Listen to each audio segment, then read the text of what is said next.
Hey everyone, how's it going? I am iamxeracon, I am back once again. Today I'm going to give a short review of Castlevania Season 4, similar to what I did last year for Season 3. Don't worry though, this will be a spoiler-free review. So let's get into it. The story gets right into the action, and I enjoyed it, though I was confused for quite a while as to what was going on until things start to slow down.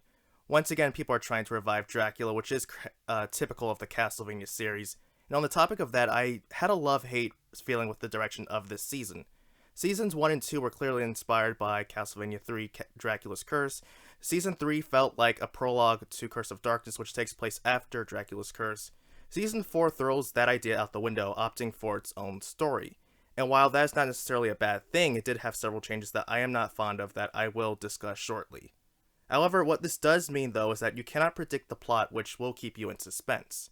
Even when several plotlines had reached a conclusion, there was still more to witness. Isaac and Hector's story arcs were probably my favorite because of the build-up from the previous season. Alucard's individual arc made me hate his Season 3 arc even more, which I didn't even know was possible, to be honest. Saint Germain's arc left me with mixed feelings. While I said that the story had changes in the plot, this was one of them, or at least the ones that I didn't care for. In Curse of Darkness, he was a time traveler who was bearing witness to events in the game, though he did play an active role on occasion. Here, he's a scholar/alchemist who is continuing his quest from the last season, and his personality now is completely not what I would have wanted. Trevor and Sypha continue trying to prevent Dracula's return while being hunted by a pair of vampires, which was classic Castlevania at its finest. I have never been fond of the original characters in the animated series. I can't even remember most of their names, but Lenore has continued to be my favorite of the OCs. Her interactions with Hector and overall personality help set her apart from the other vampires. She serves as a great foil to Carmilla, who personally I didn't care for this season. Carmilla was great during seasons 2 and 3, but this time she's lost what made her great. In addition, her dialogue with Lenore about her plans was kind of cringe, to be honest. It sounded like something that would come from a modern day writer and not from someone from the 15th century. Another thing that I had mixed feelings about was the ending.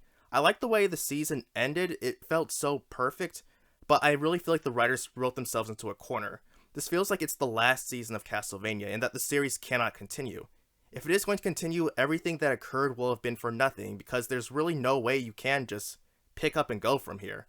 So I believe it's in the best interest to call this the final season. One thing that I should mention is that more enemies and items and references are appearing in this season, and it's a real treat for longtime fans of the series. So when you see them, prepare to, just have that smile on your face and be wowed. As a whole, I enjoyed this season.